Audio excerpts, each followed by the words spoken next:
Hello, and welcome back to the Dokkan battle video. I know I'm late. Don't mention it. I already know.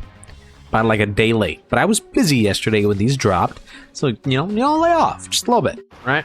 We're going to go ahead and hop on into these red zone stages against the last few stages of, what is this? The Dragon Ball Saga red zone? Yeah. Now, thing is, right, I think that a lot of these stages are kind of interesting. I don't think any of them are very, from the looks of things, it doesn't look like they're very hard. But I like that they exist, right? I did really like, the peel-off stage. I thought that stage was really funny, where, like, there's a non-zero chance that you could just, like, end the game just because of the bombs, like. And I thought that was really funny. Like, Pilaf, he had no way of dealing damage to good units. Like, literally, he couldn't do it. But you could feasibly pick up so many bombs, and then he could hit you with a game over with a double-digit damage. I thought that was hilarious. Right? So if any of these fights have any sort of, like, funny gimmick, I'm gonna be completely okay with that. From the looks of things, from what I've seen, it doesn't look like that. Like, Fangs here, he just heals. His super only does 1.5 with a 30% attack and defensive decrease. Like, that's not anything to write home about, to be honest. Alright, so I'm not overly worried about that. And we're running a pretty stacked team. There's no missions for this stage. The only missions are for the final stage, which theoretically you could do in like one turn, like in one run. I don't have Kid Goku yet, right? So I can't. If I did, then I could, you know what I mean? But I don't. Gotenks is fine, right? Okay, he got the defense, so he was fine. So if he would have died, that would have been depressing. I'm not gonna lie to you, that would have been horribly sad. No, he's fine though. He's okay. He lived. It's fine. It's fine. Invisible Man. Invisible Man has a 10% chance to dodge and does 1.8. Again, not scary, not spooky, not anything. Just very casual, very chill. Not worried by any means, actually, by Invisible Man. I don't think he could damage any of the units on this rotation, actually. I don't think so. Huh. Okay. Fair enough. Plus, I also don't think we're gonna have any problems throughout this entire fight. I'm looking at all these enemies here. The only one that could even remotely do scary amounts of damage to us is, like, Grandpa Gohan.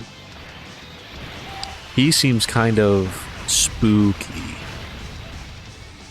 Yeah, because if he's getting the amount of damage that I think he's getting... Yeah, it's kind of hard hitting. He has a hard hitting super attack. Nobody else in this really does, besides, like, well, Bandages kind of does, depending on who he hits.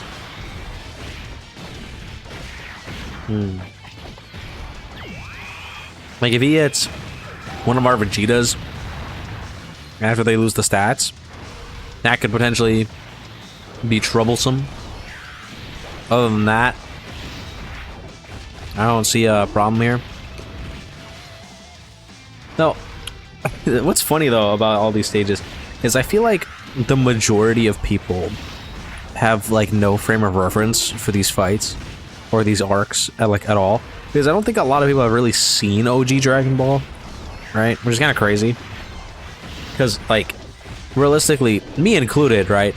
A lot of people started watching Dragon Ball with Dragon Ball Z Episode 1, where, you know, Raditz shows up, right? And that's just because that was on the air when we were, like, how old we were at the time, right? And that's not really our fault if that's just what we saw and we were like, wow, this is really cool, I like this a lot, right?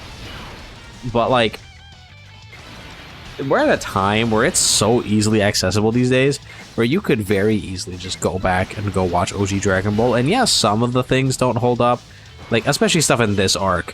Like, the whole way that they fight the Invisible Man gets taken out in the first place, right, is that I believe somebody goes and runs to go get Bulma, and they bring Bulma and Master Roshi to the stadium, and then they take Bulma's titties out so that Master Roshi gets a nosebleed and covers Invisible Man with his nosebleed blood because he saw Bulma's titties. Right? That is something that definitely probably would not happen these days. Right? It's definitely not a well-aging joke, especially because Bulma at this point in the series is like 16, right? Is not something that would happen typically anymore, right? Not the kind of show Dragon Ball is anymore, not even remotely. So it would never happen like that currently, but it could have, right? It could have in this, right? And I think there's a lot of like really fun things about OG Dragon Ball. And it's more maybe like Daima a lot actually, because like Daima reminded me a lot of OG Dragon Ball because it was just so much fun. Like all the characters were just having a good time for like 90% of the series.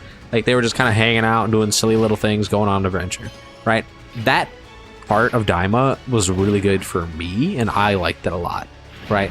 Some people did not like the slow downtime in Daima, and I get that. Like you're here for the hype, raw shit, right? There's a lot of tweets that was like, "Oh, Daima's finally getting good," and there's a clip of Vegeta going Super Saiyan 3. It's like that's literally like episode 12 of Daima, and it was good before that. Even if you want to say that, oh, but it wasn't hype or anything. Goku vs. Tamagami 3 was insane. Just gonna point that out there. Loved that fight. Probably. No, well, the Super Saiyan 4 stuff was really cool, right? But Goku vs. Tamagami 3 was very cool, right? Let's just put that out there. That was a cool fight. Also, they didn't super attack, did he? Bandages? I don't think he did. Which is kind of annoying. I want the 2 turns. The key is not great. Okay. Alright. Alright, bandages. Alright. Alright, buddy. He didn't super attack the entirety of our Great Ape, and as I super attack afterwards. First attack after. He has a full 10 cooldown. So he physically cannot super attack right away again. If he does, I'm gonna be just annoyed. Just very annoyed.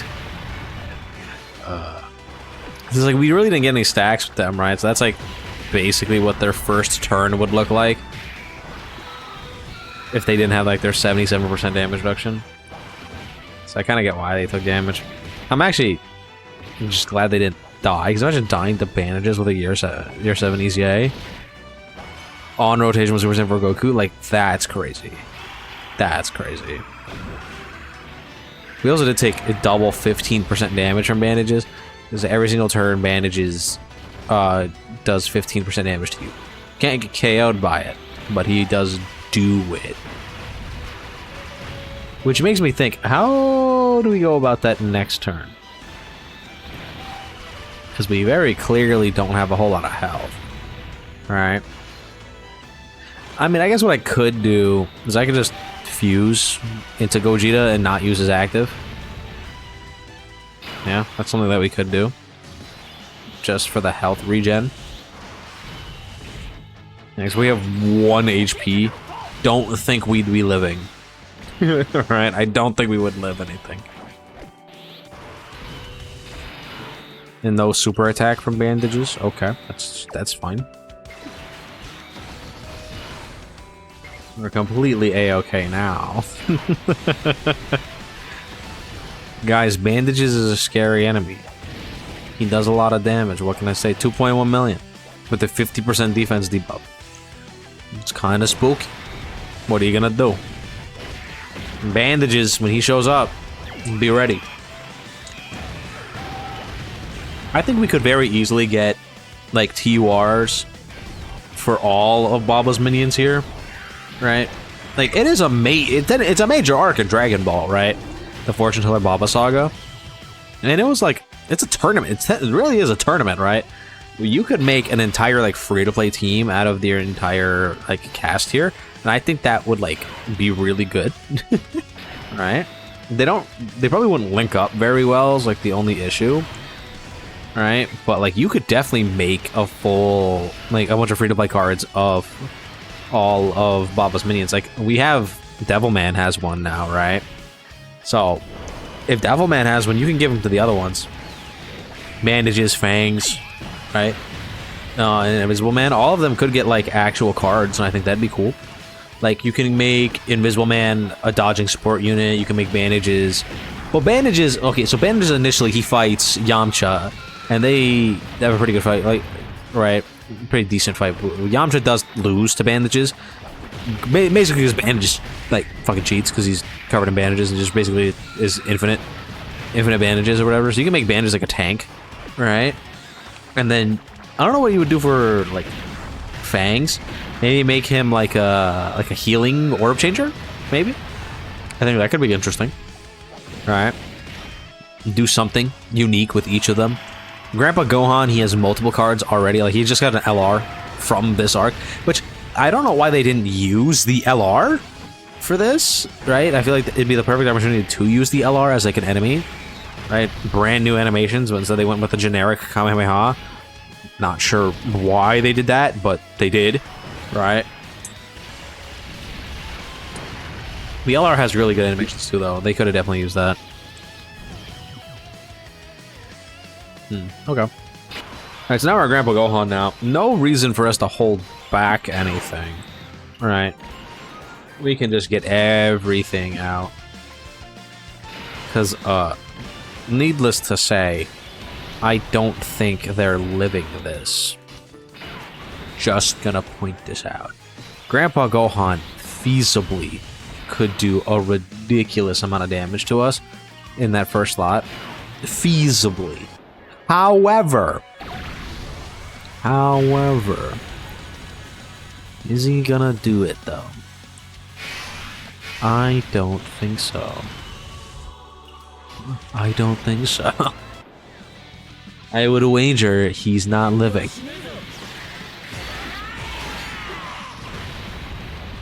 It's just a theory that I don't think he's gonna survive all of these attacks. We killed him with just active skills. Sorry, Grandpa Gohan. I apologize. Your moment with Goku, very touching, decent fight. Go to arc ending. But yeah, I gotta die to the Fusion Central. Like it has to happen. It is what it is. We gotta do what we gotta do. And that's that.